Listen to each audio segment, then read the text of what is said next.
Welcome. If you would please take your seats, I think the panel is ready to get started. Thank you. My name is Jamie Miller. I'm a vice president at the Aspen Institute, and I'm very excited about this panel today. These are all wonderful people who have histories and futures with the Aspen Institute.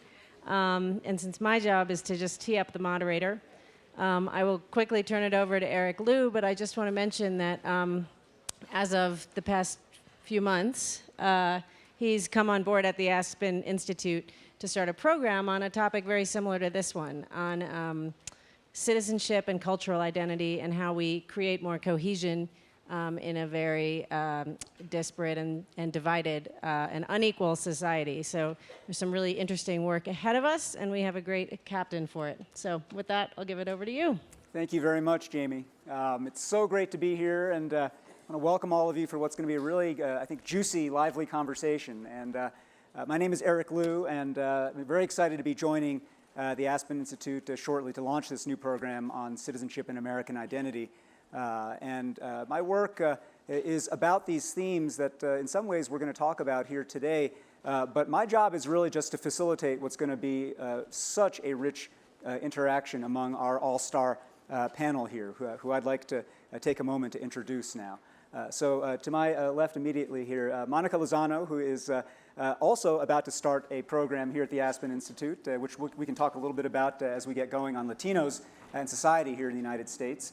And she is the chair of Hispanic Media US and a longtime leader and figure in the Spanish language press here in the United States and beyond, and really delighted to have her.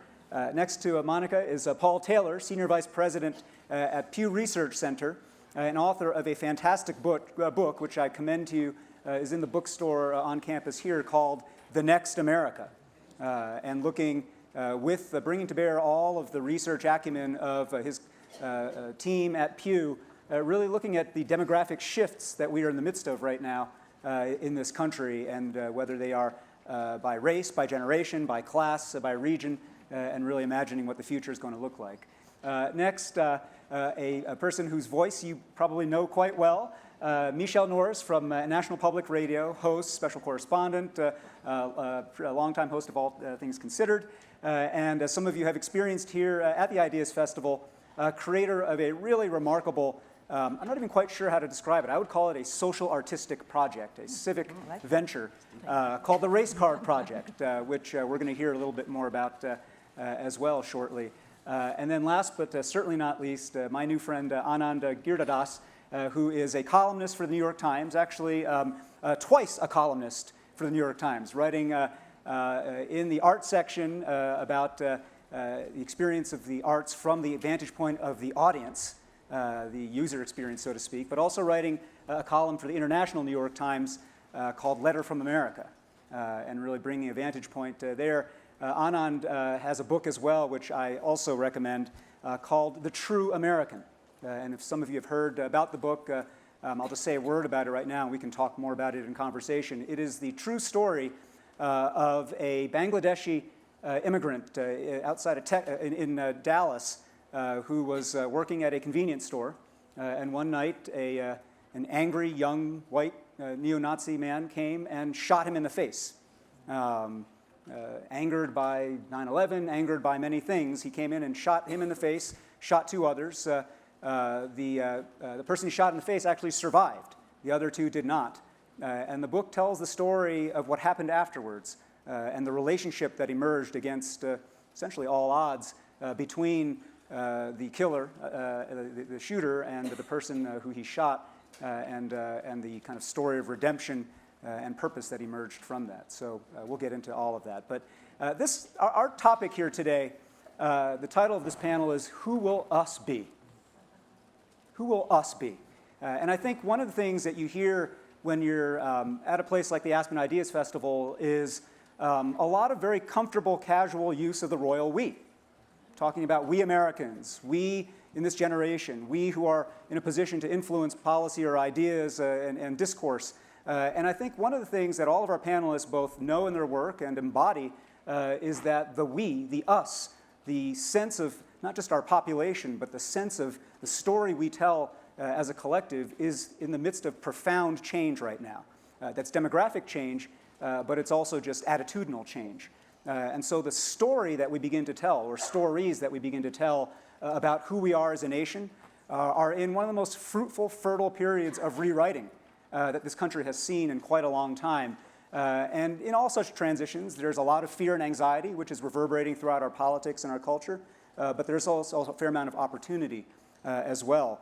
And our aim in this conversation is to set this context in this time where you have demographic flux, great inequality, just a fraying of the bonds, a stretching apart of all different parts of our society, and asking the question, is it possible for us to maintain and define some coherent idea of us as Americans? And so the first question I'm going to pose actually to all four of our panelists and ask them just kind of in quick fashion to respond to, and then we're going to open up into a more fluid dialogue here before we open it up to questions from all of you. The first question that I just want to pose is simply, how are you American?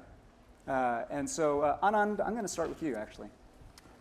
Well, in a legal sense, in a technical sense, I am an American by birth, whereas my parents were Americans by choice, immigrating here from India.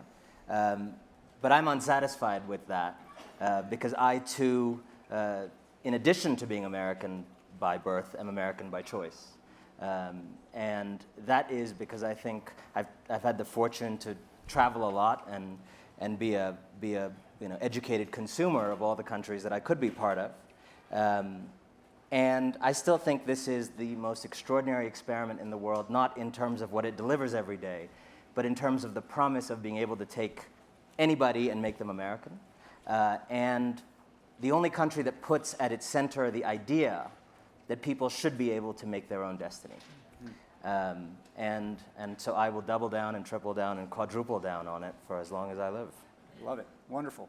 I'm going to be unpredictable here, Monica, and come to you. How are you American? I, too, was born in this country. I was born in Los Angeles.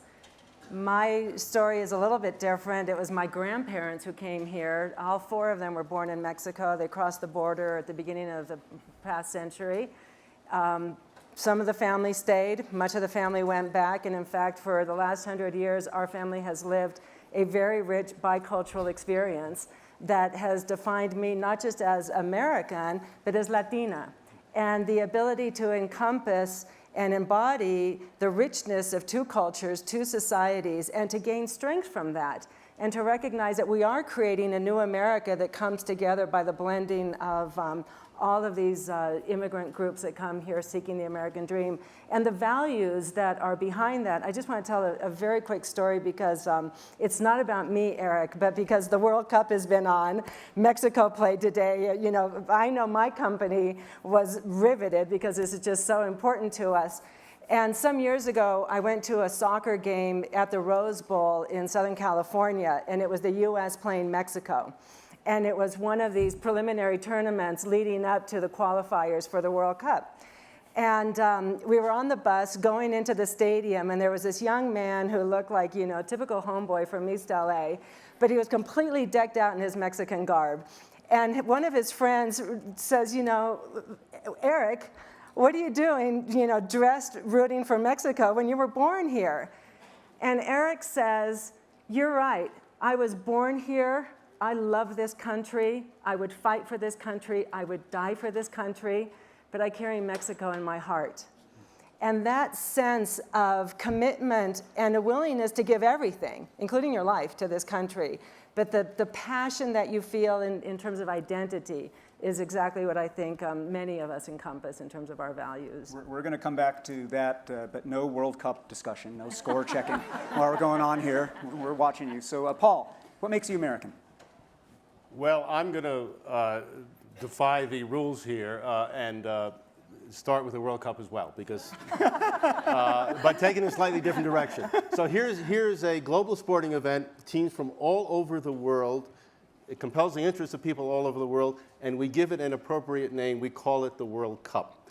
There is another athletic event going on even as we speak in our national pastime, and it has teams from the vast expanse of the United States, from Boston to San Diego, from Minneapolis to Houston, from Seattle to Miami, and we call our national championships the World Series.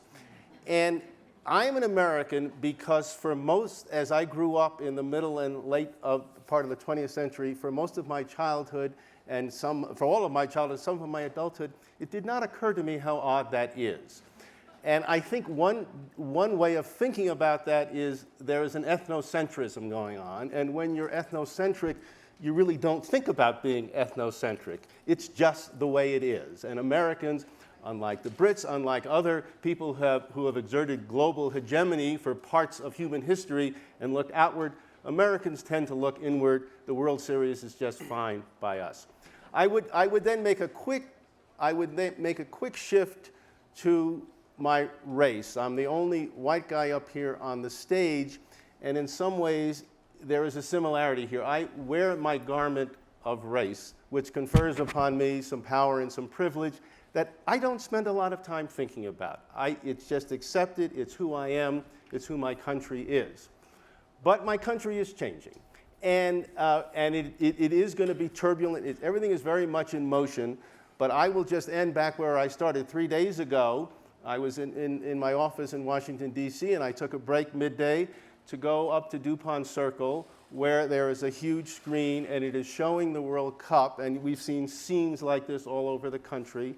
And there were my fellow Americans rooting for our team, and they were from every corner, not of the country, but of every corner of the globe. And that's who we are becoming, and that is going to, I think, put some stresses on people of my color, and it will be a fascinating passage, but I think when we get through it, and we keep on changing, we are going to be a richer and better country for it. Paul, we're going to come back to yes, we're going to come back to that in a second, but Michele, first of all, what makes you American, but maybe in the context of that, explain a bit what the Race Card Project is. Well, what makes me American, I guess, is my birth certificate, because I was born in Minnesota. So by definition, I am an American. But my Americanness, I guess, comes from my parents. And I was raised by someone who, quite frankly, loved a country that didn't love him back. And that defined for me what it meant to be an American. My father was a serviceman in World War II, and if you know anything about World War II history, you know what that meant for him as a man of color. And yet, he gave to me one of the greatest gifts that I now cherish, which is a love of this country with all of its flaws. He loved a country because he knew what it could be and lived a life trying to show what the country could be by demonstrating what he could be and raising children who, in the parlance of today, had to represent so that they could lift the family up, but lift the country up in doing so. It's interesting when you think about what it means to be American, because we're having this conversation around the 4th of July. And you think about what it means to be all-American. May I just ask the audience a question? Do you mind? When you hear the phrase all-American, what comes to mind? Quarterbacks, apple pie. Sports. But when you think about sport, do you think about soccer necessarily? No. You think about baseball. The All-American idea actually grew out of football. There was a team called the All-American Team. It was based on the best football players in the country. And then that term sort of became the best of us. But when the us changes, you have to think about what that means. You know, to be All-American now means as American as rice and beans. That's one of the 6-word stories that's come into the Race Card Project. Worrying about, will my children look American enough? You know, people wondering, my parents were Mexican, I am American. What I do through the Race Card Project is try to capture people's stories about race and cultural identity in 6 words, and it's given me a really interesting look at America, and in many ways what it means to be American, both in its sort of aspirational structure and in the reality of what it means to be American, and the collision of those two things. You know, by the way, tomorrow afternoon in the Great Tent, you'll get a taste of the Race Card Project and some of these 6-word answers that various Americans have given to the question of what race and identity means to them. We encourage you to check that out. Anand, I want to come back to you, and I'll give you more than 6 words here. But you know, your book tells the story that complicates the very idea of who's American. The title itself, The True American, by the time you get to the end of the book, it's not obvious which of these prime characters you have in the story embodies the good and the bad and the ugly more truly of what America is. Will you say a word about those strands of true Americanness?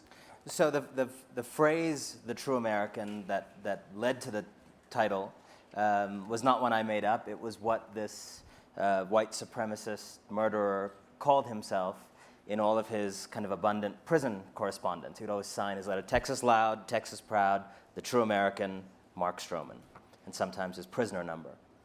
And so that's kind of the beginning of the phrase, and his claim to defend a certain true Americanness was what motivated going around to gas stations and shooting clerks in his kind of one-man war on terror. And over the course of the narrative, the man he shot, who survived, this Bangladeshi Muslim, has an evolution of his own, deals with the loss of a right eye, is kicked out of the hospital because of being shot was a pre-existing condition and didn't have insurance. That's another discussion. That's a whole other thing. And rebuilds his life in a way that I think we would all recognize as the kind of storybook, but not always true American promise of, some amount of community, some amount of striving, some amount of luck.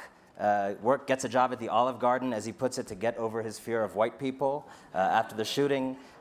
Very good restaurant to do that. If any of you have that phobia, it doesn't look like it, but and is able to reinvent himself and make six figures in IT with one functioning eye and a birth country somewhere else. And so I think a lot of readers will feel he becomes a true American. But I actually think it's the ballet of those two claims, the kind of reinvention claim and the claim that in Mark Stroman was very poorly embodied, but does have some merit of there has to be some glue, there has to be some connective tissue. We can't just be a collection of whoever shows up. There's a word that I want to connect to something that Paul said a moment ago that is also an aspect of Anand's book, which is the idea of redemption. Because the relationship that unfolds between those two characters is one where the person who is shot decides to really advocate and organize others to advocate to keep Mark Stroman off death row as a matter of mercy and faith and redemption. And in the course of that relationship, both are changed in a way that is also quite American. Paul, you said a phrase earlier that I just want to return to, this idea of a garment of privilege and power. I think one of the things that now in this age where not only is the demographic fact of our diversity becoming more salient, but people's awareness of that fact is beginning to catch up to it. Part of what is happening is we are finally beginning to kind of detach, delink two things that have long been connected, almost seen as identical. One is Americanness, the other is whiteness, right? And so I would say if you did a Google search on the idea of white privilege, for instance, there's 1,000 times more entries today than there were 10 years ago or 20 years ago.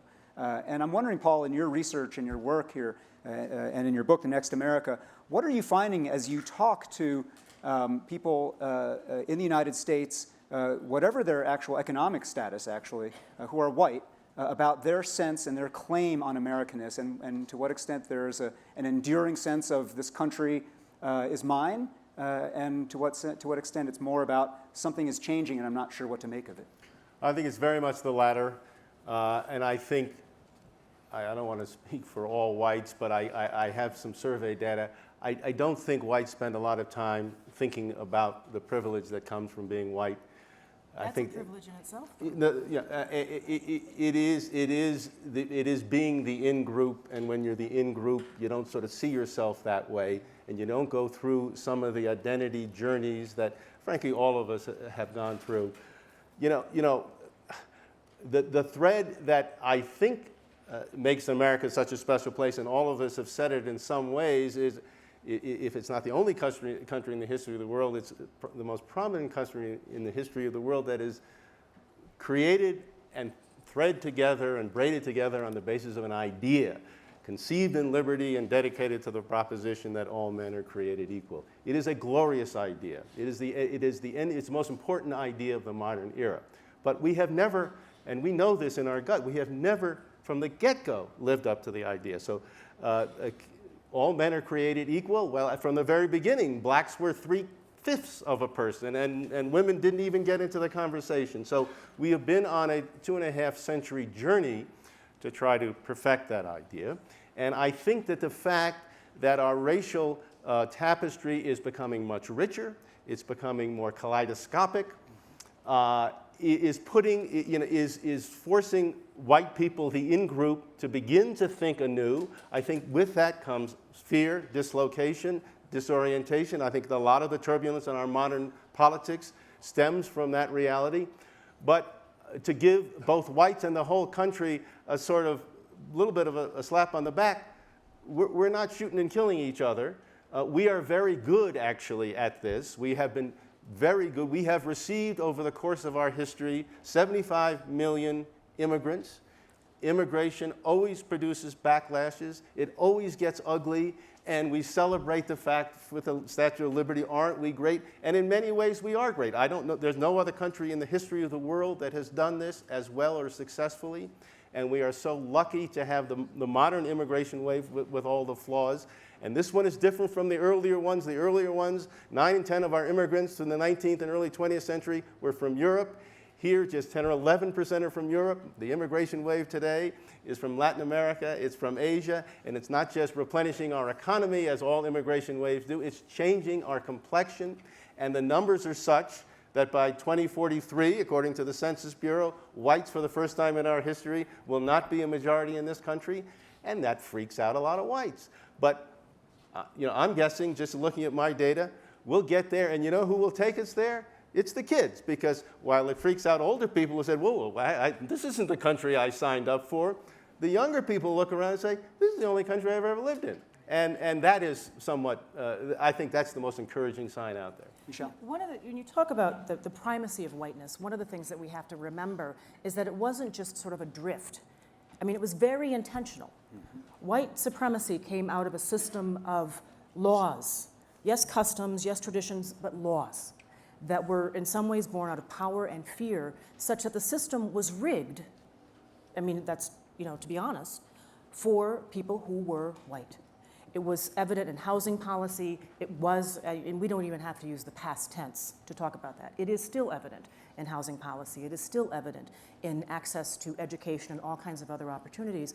And so when you're talking about a demographic shift with new populations that are moving to this country and may try to assimilate, but can't assimilate in the same way that other immigration patterns have been able to move into whiteness.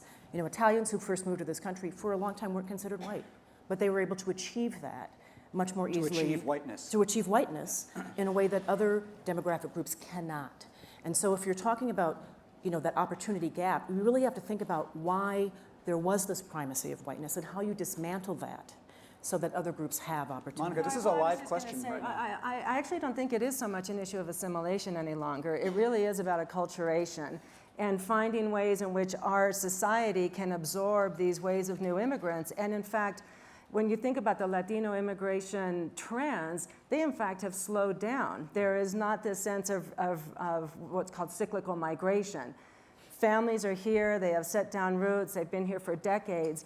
I think what we need to do is establish a systematic, institutionalized approach that allows for the effective integration of immigrants into our society.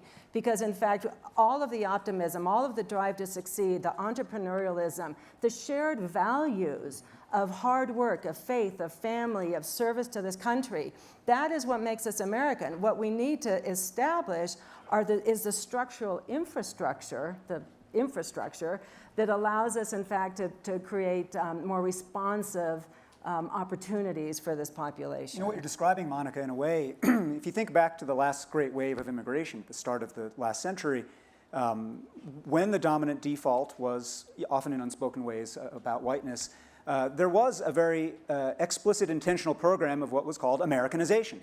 And all these immigrants, whether they were Italians or Greeks or Jews or whatever, they were going to get Americanized through our public schools, through civic rituals, through other things. that word and that idea came to take on a, justifiably, I think, negative valence over time because it seemed to be too much about assimilation into a certain kind of waspified idea of what it means to be American. But what you're describing, Monica, is it possible today in the 21st century to reinvent Americanization?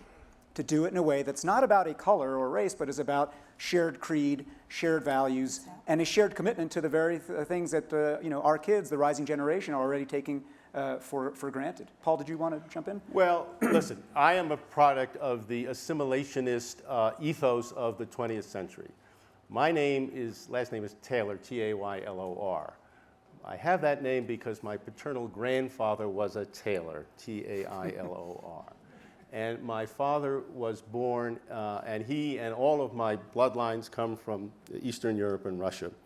And my father was born on the Lower East Side, and his family was in the needle industry, and he didn't want to be in the needle industry, and he didn't think his name, he wanted to be a diplomat, actually, and he didn't think his name, Alan Schwartzberg, was going to work well to be a diplomat in the America of the 1920s and 30s, so he became Alan Taylor. And I became Paul Taylor, and Gwen, you're going to like this story. I applied for a job at the Washington Post in 1981. I had worked at the Philadelphia Inquirer. I had a good day of interviews. It culminated with an interview with Ben Bradley, and he takes a look at me, takes a look at my this, and he says, "So tell me, what is a wasp like you doing in a business like this?"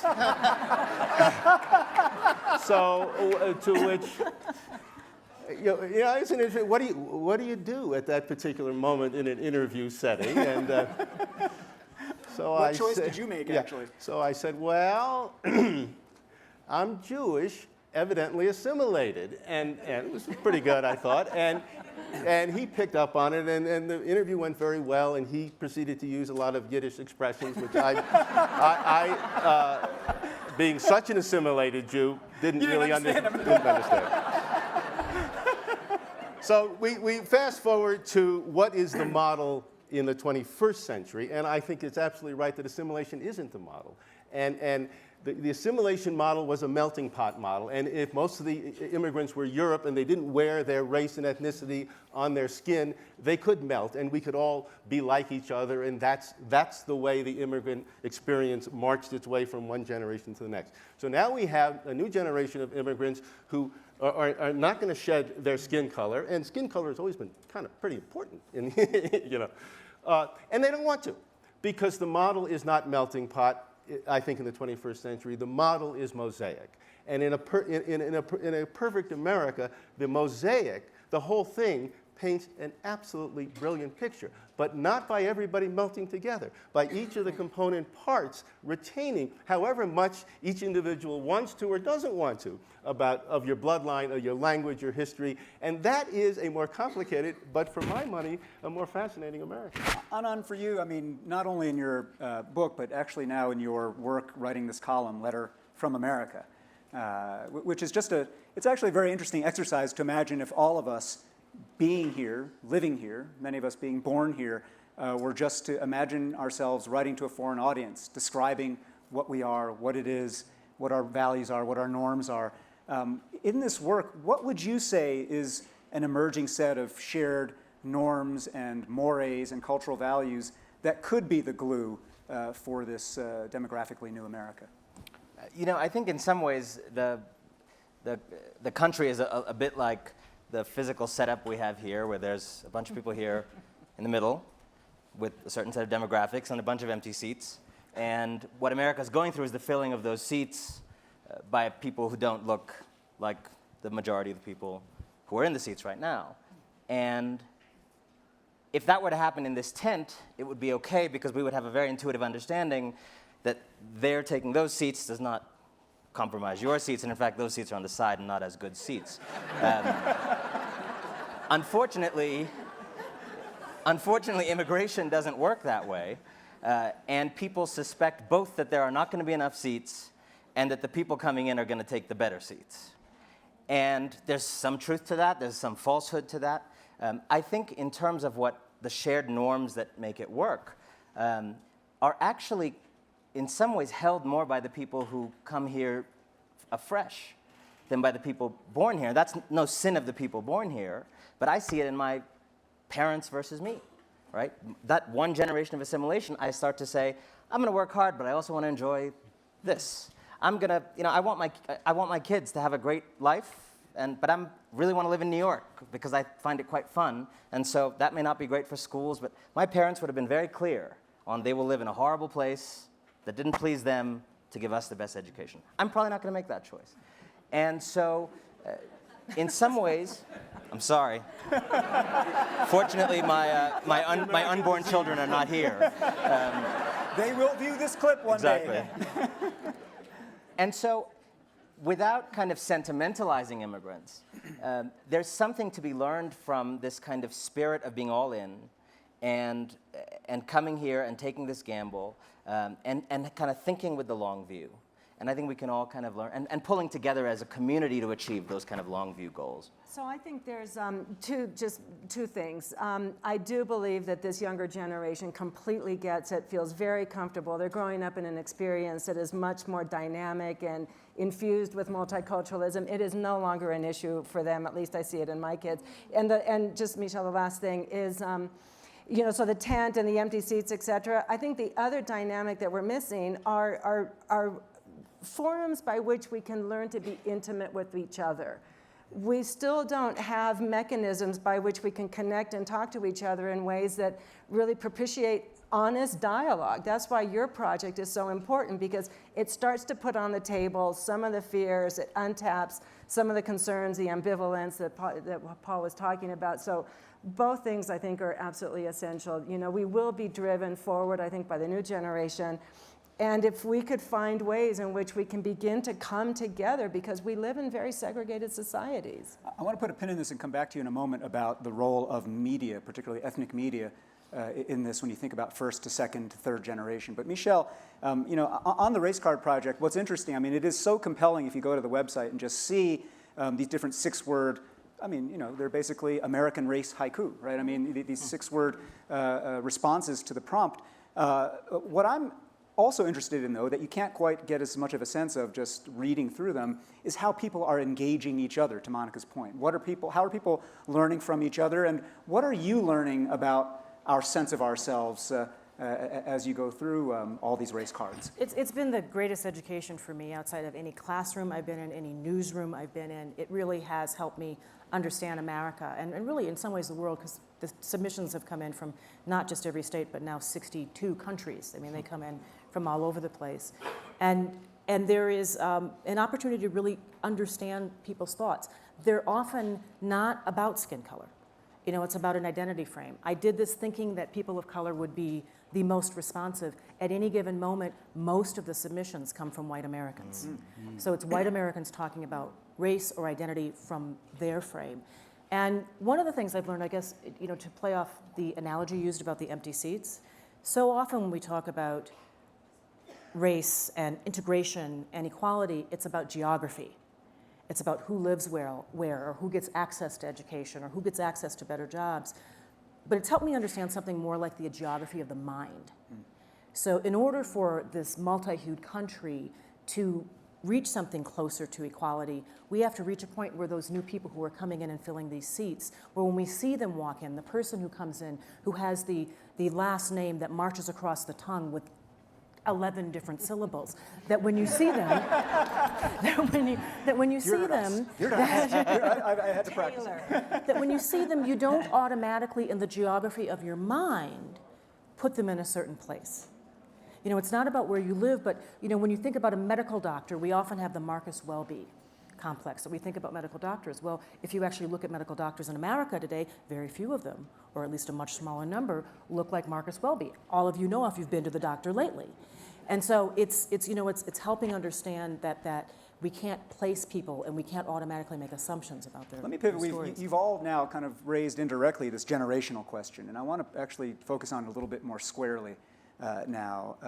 The millennials, and actually even millennials are now essentially getting old, right? There's a post-millennial generation coming right up behind them. I was going to say, somehow we manage to stay ageless and timeless, those of us who are older than millennials. But particularly, Monica, in the context of Hispanic, Latino communities. One of the great things that I think people stop seeing, it's this kind of invisible footnote on the census form, the line that Hispanics may be of any race, right? People stop thinking that, and in a lot of our parlance in American kind of cultural politics, people imagine there being 5 colored boxes or 5 colored pots, and one of them is brown, right? And that's just the same pot as, it's as much a pot as the black pot or the yellow pot or so on and so forth, right? And how in your work, for so long, running so many entities of Spanish language media, have you wrestled with both the ways in which, number one, that's not true, right? That there are Hispanics of every racial category, and the way they self-identify is fluid and complex and not monolithic. And number two, how is that changing with the younger generation? As they become more acculturated, as they get situated in this country, are more of them wanting to treat Hispanic as if it were a race of its own, or more of them wanting to just say, I'm white, whatever, because I'm American? What are you finding? Well, I think the question of identity is, as you say, it's very complex. And it's less about race, although race is an important component. It's really about identifying your sense of place and the context in which you find yourself. So what we've seen over the course of at least my work with Spanish language media is the first generations of immigrants typically will identify with a very narrow geography from which they come. So you're not from Mexico, you're from the little town in Jalisco, Mexico. And it broadens out to then be from the state, because you now find yourself a part of a broader group of immigrants from that particular state. And then in fact, it's not just from Jalisco, it's you're Mexican. And when you find yourself here and you're with Puerto Ricans and Dominicans and Cubans, you become part of this new identity, which was never your original identity, but becomes an adopted identity of being Latino. And this is not something that you grow up, you don't say, I'm Latino, you say, I'm Mexican, I'm Dominican, etc. What we've now seen is that, in fact, that has morphed into, I'm American. And many of you will remember over the course of the last 10 years, as we've fought this immigration debate, sometimes in the streets, sometimes in Washington, sort of the overarching theme that has come out of this is this commitment to be a part of this country and to identify with being American and also being Latino, which is why when you look at all of the data that comes out about millennials, the vast majority, 80%, consider themselves bicultural. And it is this sense of being able to be both at the same time and finding strength from that. The other change, or the difference, and I would just say about Spanish language media, because we've been accused for so long that Spanish language media, in fact, ghettoizes the community, that it keeps you isolated because of the language. In fact, when you look at the actual content, the richness of the content is much more about adapting to this society, providing the tools, giving you the resources, helping you navigate, becoming an instrument of integration. It happens to be in the language in which you're most comfortable, but it really does become a process or an instrument of helping people become participants in this broader society. This phrase, instrument of integration, I love. And Paul, one of the things that you're finding in your research is that there's a bit of a time lag, or a lag where the younger generation gets it. They get this diversity. They get this fluidity of identity. And yet they often, I think, find frustrating the ways in which older people who still dominate institutions of public identity, whether it's in the media or education or business or what have you, older Americans still haven't quite caught up to that reality. What are some of the instruments of integration that a more diverse younger generation can actually deploy now to make the national conversation catch up to our reality? Marriage. There's an extraordinary story that's gone on for the last 40 years. When Barack Obama's parents were married, you take his story in Hawaii, not Kenya, in 1961, our best guess is that 1/10% of all marriages that year were like that marriage between a black person and a white person. If you then look at the lines over the last 40 or 50 years, in the last year that we can look at, 2012, of all new marriages that year, about 15.5%, 16% were across racial and ethnic lines. So this is a behavior that is then creating challenges for our language and our categories, because these marriages produce children. And how do these children think about themselves? And it's a problem when they see categories on the census form that don't make sense to them, and particularly for the Latino community, where the first question they see is, are you a Latino or not? And they say yes, and then the next question they see right after that is, well, what race are you? And 19 million Latinos would say, what are you talking about? I just said I'm Latino. And no, our government has said that being Latino and Hispanic is an ethnicity, not a race. And there's a history to that in the 1970s and everything else. Latinos, in our definition, come from 22 different Spanish-speaking countries. This 22 different Spanish-speaking countries, so far as I know, don't use the phrase Latino or Hispanic. That category is an American confection to bring this immigrant group into our need to categorize people by their race and ethnicity. The kids of these marriages are challenging all those categories. They have to figure out what they're going to call themselves. And the American public, we did a survey a year after Obama was elected, and we asked the American public, well, what do you think of your president? Do you think of him mainly as a black person or mainly as a mixed race person?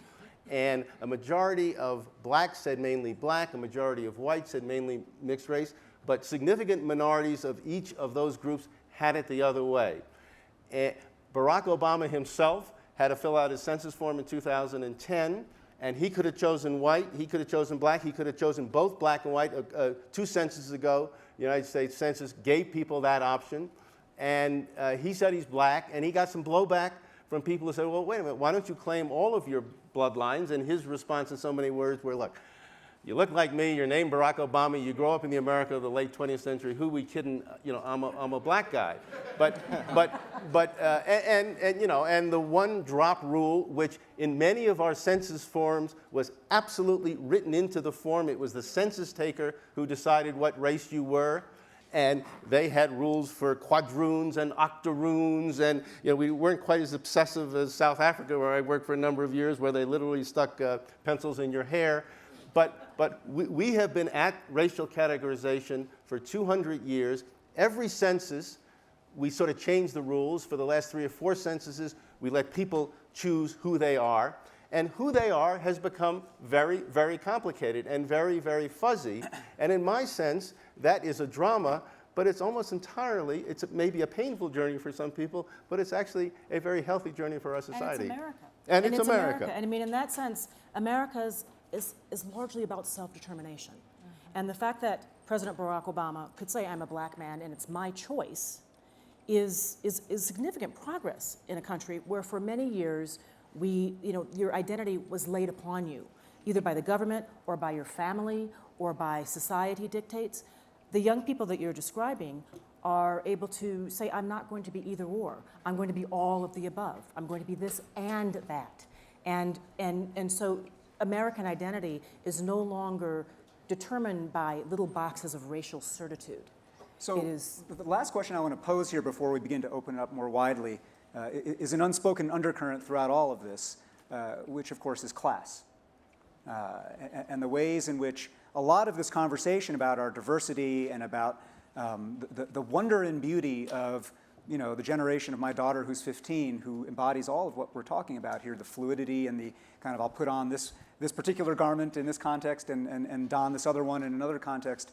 That's great, but there is a certain amount of opportunity to do that that increases the higher you go up the economic scale, right? And a lot of our conversations about race in this country are sublimated conversations about class and vice versa, right? Anand, your book in some ways dealt with this squarely, and the ways in which Mark Stroman, of course, represents a part of America, not just whites, but the part of America that is economically getting left behind. And just speak for a moment about that aspect of all of this. I mean, I think what's very interesting about this is, Paul is a much better expert on this than me, but I saw a bunch of different kind of reports in recent years that suggest that on a variety of ways of measuring things, class has actually overtaken race for the first time in American history as the best predictor of the kind of the biggest divide. which is not to say that race problems are over. It basically means there's a lot of white failure that is now being lumped with minority failure. And that's at the heart of the particular book I wrote, where it's actually the brown immigrant who survives and thrives and comes into contact with a failing white working class world. And since there are a lot of kind of solution makers here, I'm not a solution maker. I kind of describe things and then go home. But that's what I'm supposed to do. But there are a lot of people here who are able to go take things forward. So let me make a kind of open suggestion. I think this is a problem about managing relative decline, not just about how do you make immigrants and minorities succeed. But we have a population. It's the white population relative to darker peoples. It's the male population relative to kind of ascendant women. We have different populations that are going to have to learn to manage not absolute decline, but relative decline. And if you think about a different situation of wars, Japan and Germany lost World War II, but those were very good relative declines afterwards. They became players, they became our allies, they were constructive players in world affairs. Think about Iraq, very different kind of, lost the war and still an annoyance maybe for the next 50 years. I think a lot of our demographic shifts, we do more on the Iraq model than the Japan and Germany model. And how can we actually change that? I would actually just tweak that model a little bit, which is it's not even necessarily about losing the war. It can indeed be about winning the war. And if you want to use that analogy, England is actually the analogy. England won World War II, but in winning World War II, lost its empire. In winning World War II, lost its globally ascendant position and yielded it to the emerging new power, the United States, and made a conscious strategic choice that has continued to this day to bind up its fate with the fate of this country in ways that have redounded to the benefit of both and to the planet, right? And I think this idea of relative decline, I haven't spoken about this, but I've got a book out right now called A Chinaman's Chance. And it's about being Chinese American in this moment of China and America, or in many eyes, China versus America.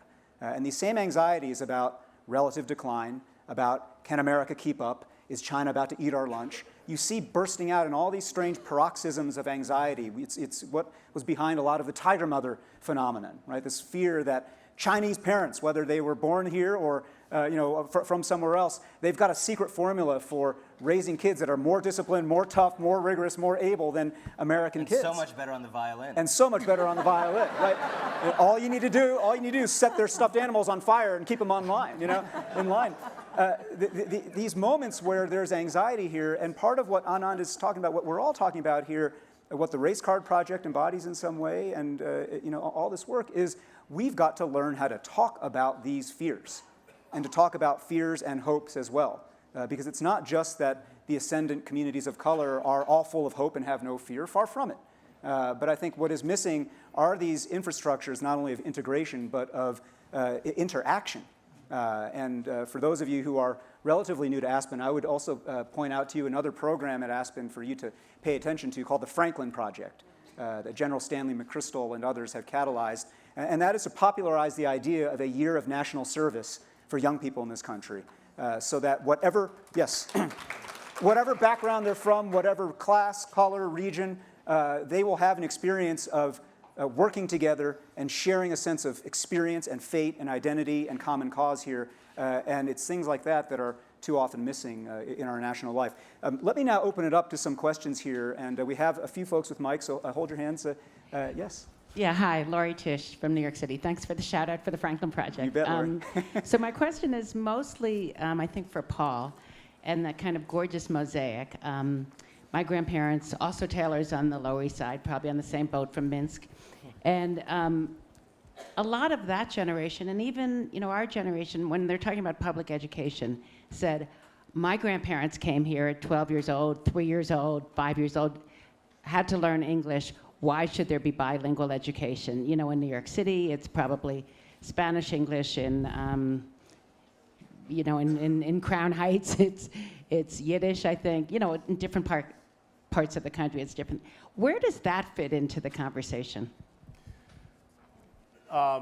Somebody described America as a place where they speak, hundreds and hundreds of languages, but at the end of the day is a cemetery for foreign languages. So people have come and they've brought their own languages, and over time, English always prevails. That is the case now, but it's prevailing, I think, in a different way. I think 77 million Americans, I know 77 million Americans, the Census Bureau asked these questions, speak a foreign language at home. Virtually, pardon? Well, but if you speak the foreign language at home and you're preserving the foreign language, that's part of who you are, that's part of your heritage. Virtually all of them speak English at home. So the English proficiency in the immigrant generation is 50-60%. The English proficiency among second generation is 95+%.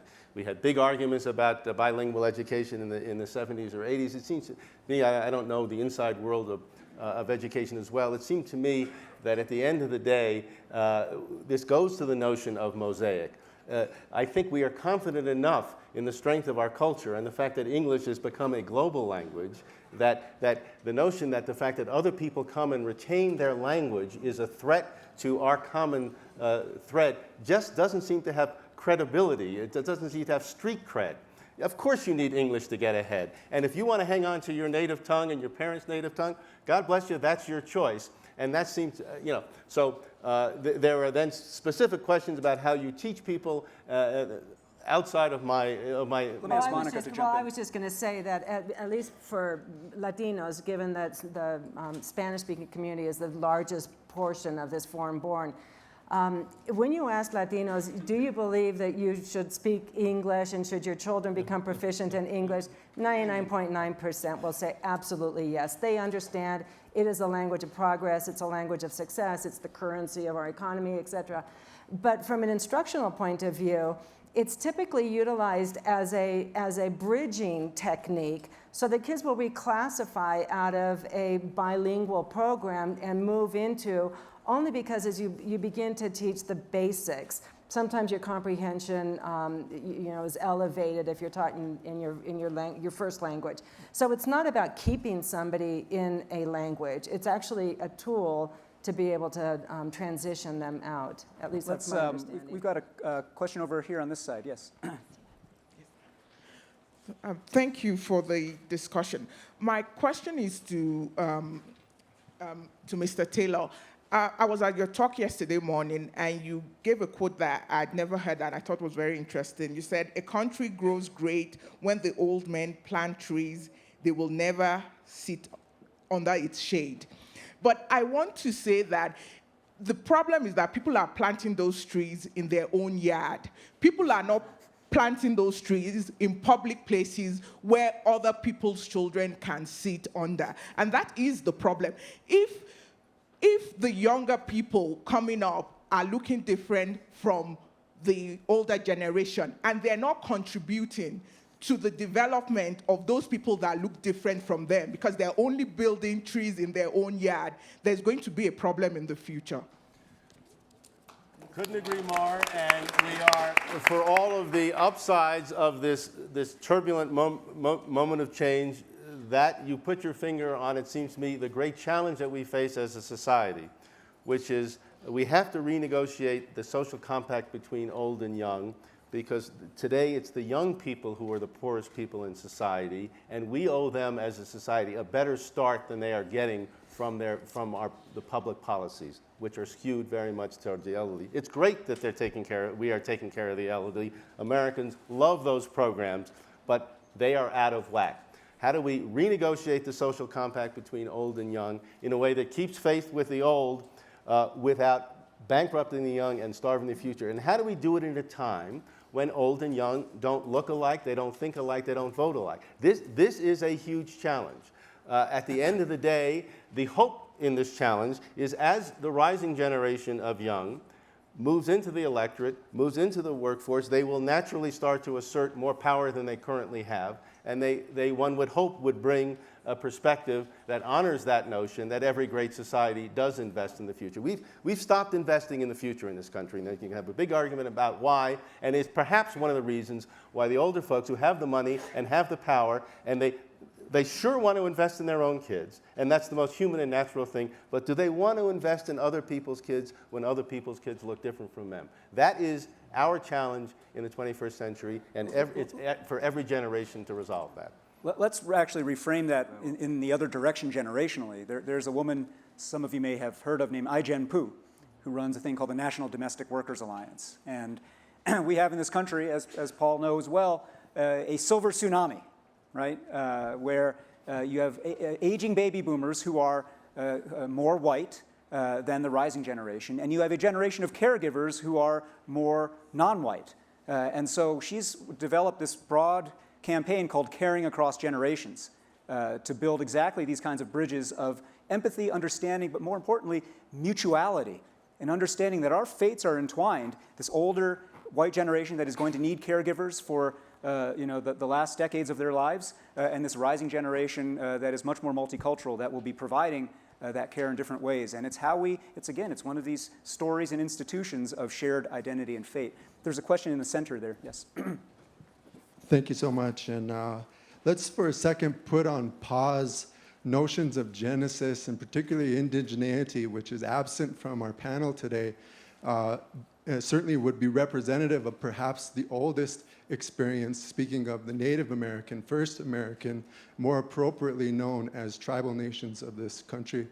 And in that perspective, I think that very existence of the convergence of these cultures is certainly born of certainly compassion, but more appropriately, empathy. And kind of how we co-structure our societies both today. I'm really proud of America, 'tis of thee, of finally acknowledging that we have always been diverse here on what is known as Turtle Island for our people.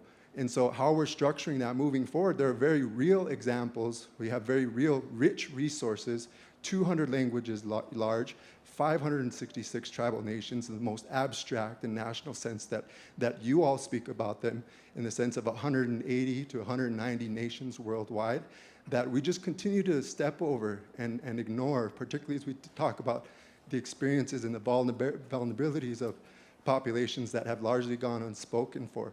And so just ask everybody here to consider that thought, because in the words of, could probably quote some chief or some ancestral wisdom keeper in my language, but I'll quote the one that came to mind first when I was hearing the panel talk with Jack Nicholson, who said, "You can't handle the truth." And so when we talk about this truth, this transparency, and what it takes to get to that point on a systematic level, we have very real opportunities before us, and it almost takes us taking a step into the past as we look to the future. Thank you. Thank you very much. Thank you very much for that.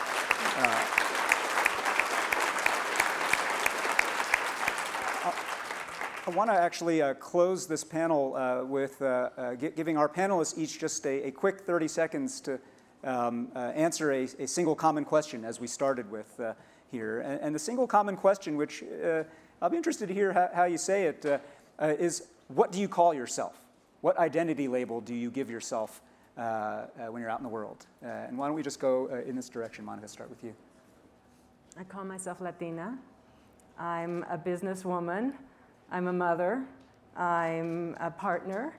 It's contextual. But from the point of view of ethnic identity, I call myself Latina. But identity, I think, is contextualized depending on the circumstances. Thank you. Paul? I call myself American, and I think it's been a pretty uncomplicated journey for me because of my particular family history that was assimilationist, and by the time it landed to my generation, it was all sort of right there before me. So the contexts are not that confusing for me. I've had a pretty easy road, and I guess the one credit I'd give myself is I hope I recognize that. Michele? I call myself African American. My birth certificate says Negro.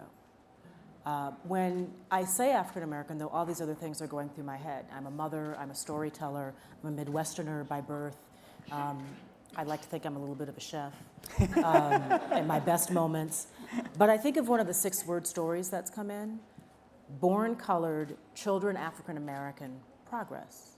you know, and I think about my children and what they will call themselves. They're here, you may have seen them, my son serving hot dogs. And the fact that they get to choose makes me feel very good as an American. Anand. You know, I think it's situational, and just reflecting on your question, often the only times I'm forced to actually say it are in situations where I'm different from what's around.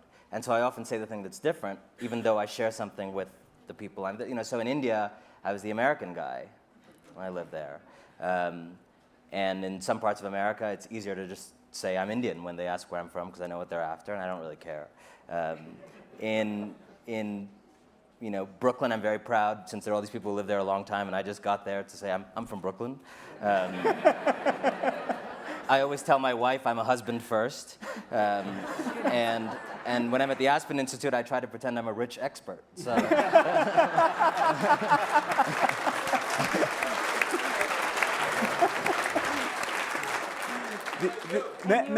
Answer the question. Yeah, many garments indeed. I really go back and forth between simply saying American and increasingly saying Chinese American. You know, one of the things that we've all been in conversation about, you know, for all the anxiety that might be out there about whether China is going to surpass the United States and when their GDP this year, next year is going to be larger than ours, I'm not worried about that. I believe that this country is going to remain absolutely indispensable and central and vital for a reason that I boil down very simply to this identity label, which is that America makes Chinese Americans. China does not make American Chinese. And China's not interested in doing that. They don't know how to do that. That's not their operating system, right? Any of us, but particularly me, who's ethnic Chinese, could pick up and move to China today and get fluent in the language and be, you know, knowledgeable about the history. I will not be accepted as fully Chinese. They do not have a civilizational, legal, or cultural process in place for that kind of integration, even of a co-ethnic immigrant, right? That is our competitive advantage in the world, and it's why when I say Chinese American, I don't hyphenate it. I don't hyphenate. I'm not saying Chinese American like, you know, the hyphenated version of Chinese American is what I would use to say, you know, dialogue between the PRC government and the US government. That's Chinese American dialogue, right? I'm Chinese American in the sense of American is the noun, Chinese is the modifier, is the adjective. And I have many other adjectives as well, you know, father, civic nerd, you know, other things like that. But Chinese American is how I put it. And I just want to close with this thought here as we stitch these things together. I want to extend an invitation, actually three. Anand invited all of you who are in positions of influence, whether that's cultural influence or educational influence or policy and political influence, to think about how this conversation has just maybe tweaked or changed how you think about things. And not just those of us on stage, but our friend in the back of the room. All these questions about who is us and who will us be. I really invite you to not just walk out of this tent and move on to the next event, but really to sit for a moment and think about how it's going to change what you do in the world. The second invitation is a more literal one, just to repeat that there will be a race card project demonstration in the Great Tent tomorrow afternoon. And the third one is simply this, to recognize that as hard and complicated and messy and often painful as this process is of forging a common American identity here, that we are blessed to be alive and awake and aware right now because we are in the midst of an experiment that this planet has not seen, an experiment to create the first mass multicultural democratic republic. There have been other countries and places that have tried 2 or 3 of the 4, but never mass multicultural democratic republic. It's an open question whether we can do it, but it's going to be on us to show that it's possible. And with that, please join me in thanking our panel here in this conversation.